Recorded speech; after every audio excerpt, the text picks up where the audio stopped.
The headlights stay on you for 3 blocks. They don't want to pass. They just want you to know they're there.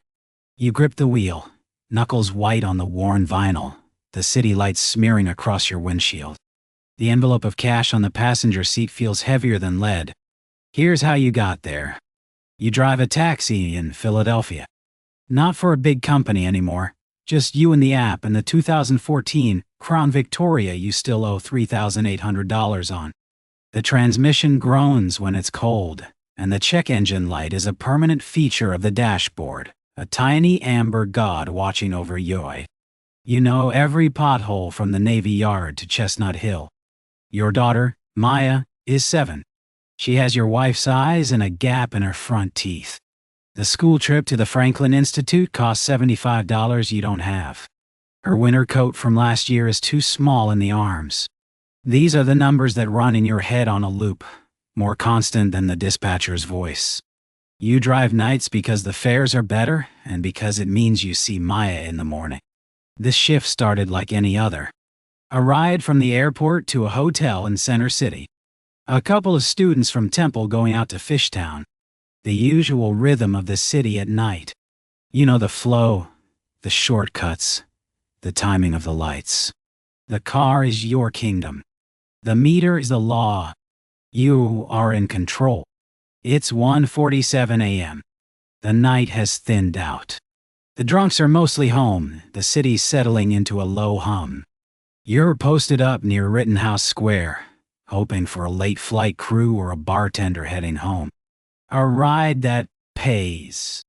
The app chimes. A soft, digital sound that means money. The pickup is 3 blocks away. A side street off Walnut. Not a bar, not a hotel. Just a residential street lined with brownstones and dark windows. You pull up and kill the headlights. The pin on the map says your rider is here. You wait. The meter doesn't start until they're in the car. Every minute is your gas, your time. 2 minutes pass. You're about to cancel the ride. Mark it as a no-show. It's a game of inches. You can't afford to wait for ghosts. Then, a flicker of movement from an alley between 2 buildings. A figure emerges from the deep shadows. She opens the back door and slides in without a word. The dome light flashes on for a second, illuminating a pale face, dark hair stuck to her forehead with rain or sweat. She's wearing a thin gray hoodie, inadequate for the damp November cold. She closes the door gently, a courtesy most passengers forget. You turn. Where? To. She doesn't look at you. Her eyes are fixed on the back of your headrest. She whispers an address. It's not a street you recognize at first. It's a string of numbers on an industrial road down by the port, near the old naval shipyard. Miles of empty warehouses and chain-link fences. Nothing is open there at 2 a.m. Nothing is ever there. That's all the way down by the water, you say. Confirmation. A soft warning. It'll be a long fare. I know, she says. Her voice is a dry rustle. Just go. You put the car in drive. The address goes into the GPS on your phone mount. 42 minutes. The route glows blue on the screen. You pull away from the curb, the quiet street shrinking in your rearview mirror.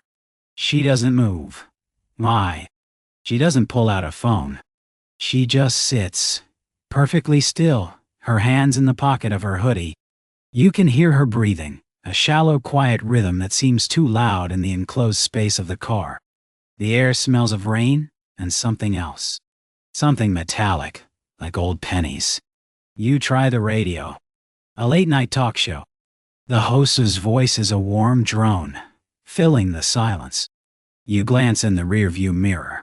Her face is half hidden in shadow. Her eyes are open, staring at nothing. 15 minutes into the ride, the low fuel light blinks on.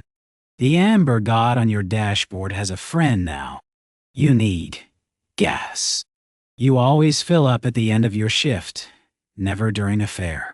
It's unprofessional, but the port is a dead zone. No gas stations out there. You have to stop. I needed to get gas. You announce to the back seat. Be just a minute. She doesn't respond. You're not sure she even heard you. You pull into a 24-hour wah on Broad Street. An island of fluorescent light in the dark night. You park next to a pump, kill the engine. The silence returns. Heavier this time. I'll be right back, you say, opening your door. You get out, swipe your card at the pump, start the gas flowing. The automatic shutoff will click when it's full. You head inside to grab a coffee. The night is long, and your daughter wakes up at 7. The store is empty except for the cashier, a kid scrolling on his phone behind a plexiglass shield.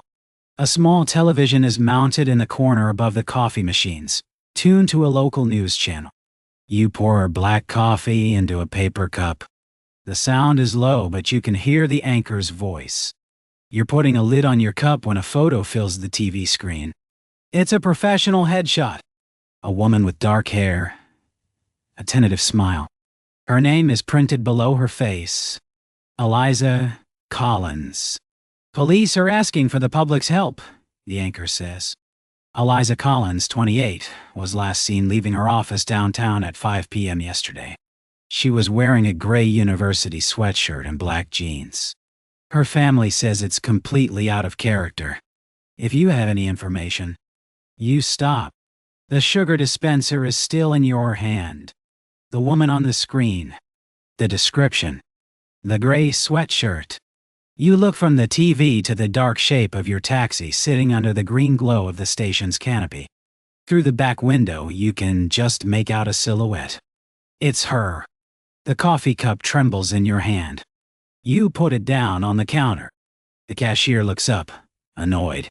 You slide a $5 bill through the slot. You don't wait for the change. You walk back to the car. Your legs feel like they're moving through water. Every step is a deliberate, heavy choice. The gas pump is clicked off. You screw the cap back on, your movements stiff and clumsy. You get back into the driver's seat. The car feels different now. It's not your kingdom anymore.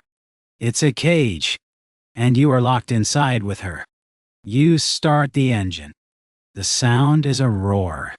You pull out of the gas station, back onto the dark street. The blue line on the GPS glows. You are still heading for the port. Every instinct screams at you to stop, to pull over, to call 911. You can see your phone on the mount. 3 taps and it's done. But you see her in the mirror. She hasn't moved.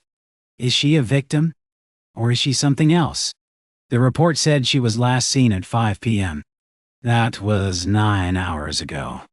Where has she been? Why this address? The questions pile up, a wall of static in your head. What if the people she's running from are watching? What if they see you pull over and make a call?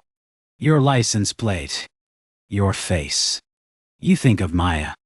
You think of her sleeping in her bed. You are not a hero. You are a father. You are a man with a car payment and a daughter who needs a new coat. You keep driving. The city falls away. The brownstones and streetlights are replaced by warehouses with broken windows and graffiti-scarred walls. The streets are empty. No other cars. Just you, the hum of your engine, and the quiet breathing from the back seat. You saw it, didn't you? Her voice cuts through the silence. It's no longer a whisper. It's flat. A statement, not a question. You don't answer. Your eyes are locked on the road ahead. You grip the steering wheel so hard your fingers ache. At the gas station, she says. The TV. You swallow. The sound is loud in your throat. I don't know what you're talking about. Stop lying, she says. There's no menace in her voice. Just exhaustion. It's better if you don't lie. You glance in the rearview mirror. She's looking at you now. Her eyes are dark, unreadable pools in her pale face. There's a small dark bruise high on her left cheekbone you didn't notice before. Just finish the ride, she says. Now that's all you have to do. I should take you to a police station, you say. The words feel foreign in your mouth. They're looking for you. Your family. My family is the reason I'm in this car, she says, and the coldness in her voice silences you. He's with them right now, telling them how worried he is. My husband. The GPS says you are 2 minutes from the destination. The road ends at a pier. The black, still water of the Delaware River is visible ahead. Please, she says. He'll pay you. Just drop me off. Forget you ever saw me. The word hangs in the air. You pay. I'm just a taxi driver, you say, as much to yourself as to her. I know, she says. That's why this works. You pull up to the address. It's the entrance to a long, dilapidated pier. A single flickering floodlight illuminates a rusted gate. Beyond it, darkness. A black sedan is parked just inside the gate, its engine off, its windows tinted. You stop the car. The fare on the meter reads $48.50. This is the end of the ride. This is the moment of choice. You can put the car in reverse. You can drive away. You can call the police and tell them everything. Or you can get paid. The woman in the back reaches into her hoodie pocket. She pulls out a thick white envelope and places it on the center console between the front seats. That's $5,000, she says. For the ride. And for your silence. $5,000. More than you make in a month. Enough for the car payment. For the school trip. For a new winter coat. And another. And another. Enough to fix the transmission. Enough to breathe for a minute. You look at the envelope. You look at the dark pier. You think of Maya's smile. You make a choice. You reach over and take the envelope. The back door opens. She gets out. She doesn't say thank you. She walks toward the gate. As she approaches, the black sedan's headlights flash on, cutting two perfect cones through the darkness. A man gets out of the driver's side. He is a silhouette against the blinding light. He opens the gate for her. She walks through. She doesn't look back. The man closes the gate, gets back in his car, and she gets in the passenger side. They don't drive onto the pier. They just sit there, in the dark, engine off, watching you. You put your car in reverse. You turn around. You drive away, the envelope heavy on the seat next to you. You don't look back, but you watch them in your rearview mirror. You drive for a minute, 2 minutes. Then, the black sedan's headlights appear behind you. They follow you. Not close. Not aggressively. They just stay there. A promise. A reminder. They follow you all the way back to the highway. They stay on you for 3 blocks. They don't want to pass. They just want you to know they're there. Then they turn off onto an exit ramp and disappear. You are alone. You drive home. The sun will be up soon. You park the car. You walk up the 3 flights of stairs to your apartment. You unlock the door quietly. In the living room, you empty the envelope onto the kitchen table. 50 crisp, $100 bills. They look like props from a movie.